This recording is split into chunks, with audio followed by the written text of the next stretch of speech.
Algebra 1, Day 65. Today we're going to be talking about the domain and range of quadratic functions. So we started our study of these by looking at factoring, multiplying the box method, reverse box method, and dealing with how we factor them in order to find our zeros. Domain and range of quadratics is just another part of that. However, this is something that, based on what we've already learned before, you already know. Remembering that my domain just means all of my x's, how far left, how far right. Range means all of my y's, how far down, how far up. So these are no different than any other graph. There's nothing special about quadratics whenever it comes to domain and range. You already know everything we're going to learn today. So let's go ahead and get started.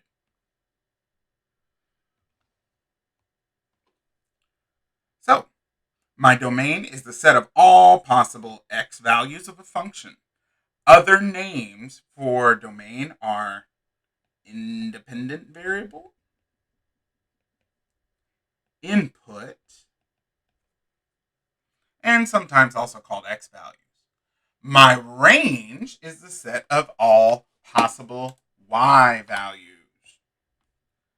Other names for range are output and dependent variables. Now, I do want you to notice that these guys are in alphabetical order. So, of course, x first, d first, y first, second, r second. All right, so let's go ahead and take a look at this. So, let us take a look at how exactly we are supposed to figure out this domain and range.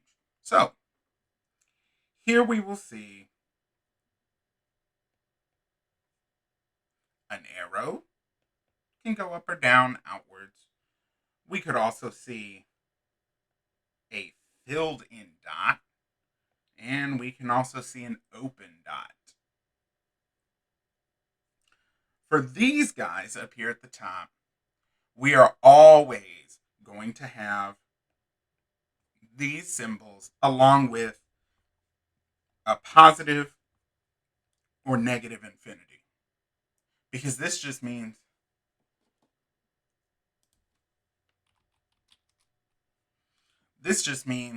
that we know our graph goes on and on forever and we don't know where it stops. Now, if I have one of these kind of dots that's filled in, of course, these guys are going to have my extra line. If I have one of these that's not filled in, it's going to have these guys. Now, I do want you to pay special attention to the fact that this guy does not have the equal symbol with infinity. That means that it can never really be equal to infinity because infinity is not really a number, it's a concept. Okay?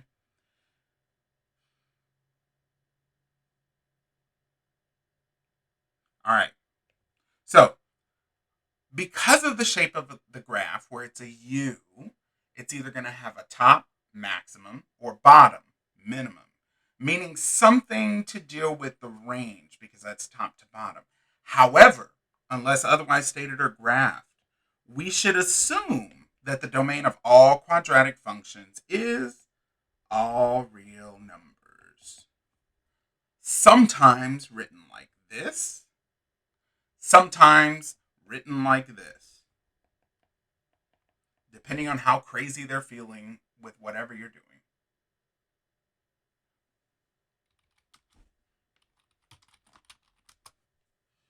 All right. So,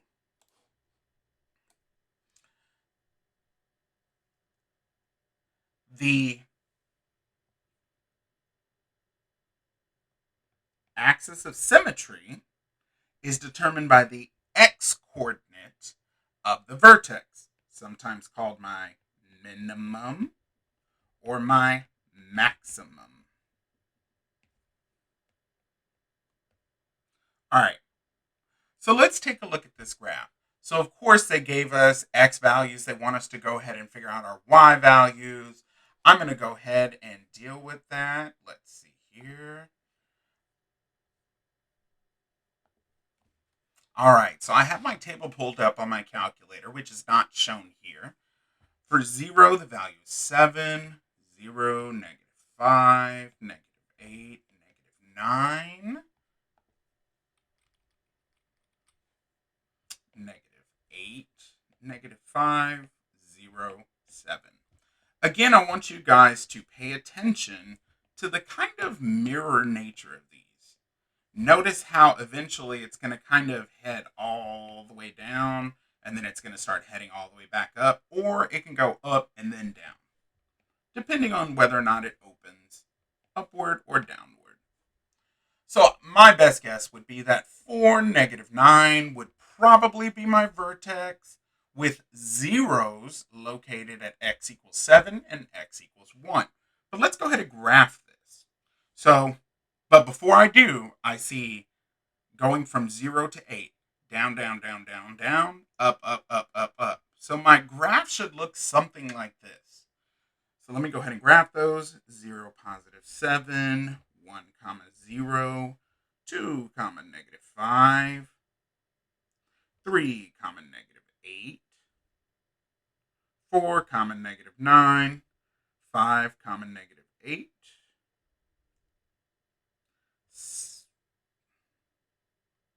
6, -5, 7, 0, and 8, 7. Perfectly mirrored. All right, so I'm going to go ahead and connect them, which of course they're not going to be perfect. That's all right. I'm going to put my arrows because these are going to continue on forever and ever. So I do see that my vertex is most certainly located at the point that we predicted based on that. So let's go ahead and answer the questions. They're asking about my domain. I see here that my graph has 2 arrows on both sides. I also see that it's a continuous graph. So I know that I can go ahead and get started by writing this first. So this arrow heads out in that direction, right? So I would call that negative infinity. This arrow would head out in that direction. I'd call that positive infinity. So that means my domain is all real numbers. My range, on the other hand, I'm going to start at the very bottom. It looks like the very lowest point that it has is -9. I don't see any holes in the graph, so I'm going to put my extra line there. And all the way at the top, I see 2 arrows, both heading in the up direction. That's going to be positive infinity. Somebody might say this as any real number greater than or equal to -9. Any real number greater than or equal to -9. They won't usually say the infinity part if they write it in words. Let's go ahead and take a look at another one. Here's my rocket flight. They have termination points, no arrows. They end right there because our rocket cannot go a negative height down. Okay, so that means domain is running. This is going to be continuous. And it goes from, and let me go ahead and get my imaginary pencil here, 0 all the way to 30. 0 to 30. Both of those are not open, so I'm going to go ahead and put in my extra line. Now I'm going to deal with my range. Okay, start at the very bottom. Looks like a 0. And it looks like both of those are filled in, so I can put in my extra line. Let me run it all the way to the top. And it looks like it goes up to 45. That does not have a hole there. It's filled in, so I can put my extra line as well. All right, next one. This one they're making a little bit more crazy. So I see it's continuous. They're all connected. So of course I can start out like this. Let's start with that domain. I'm going to start way over here to the left. First number I encounter is going to be at -4. I see that this dot is filled in. Put my extra line.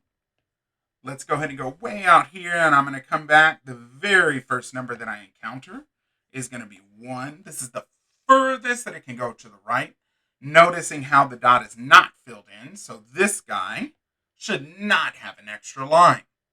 Now let's deal with that range. First thing I'm going to do is I'm going to start from the very bottom and go up. Very first number I encounter, the furthest down is -7. And it looks like it's filled in because I don't see a gap there. So I can go ahead and draw my extra line. Now, this is where a lot of people get tripped up. I'm going to start way at the top, come down, down, down, down, down.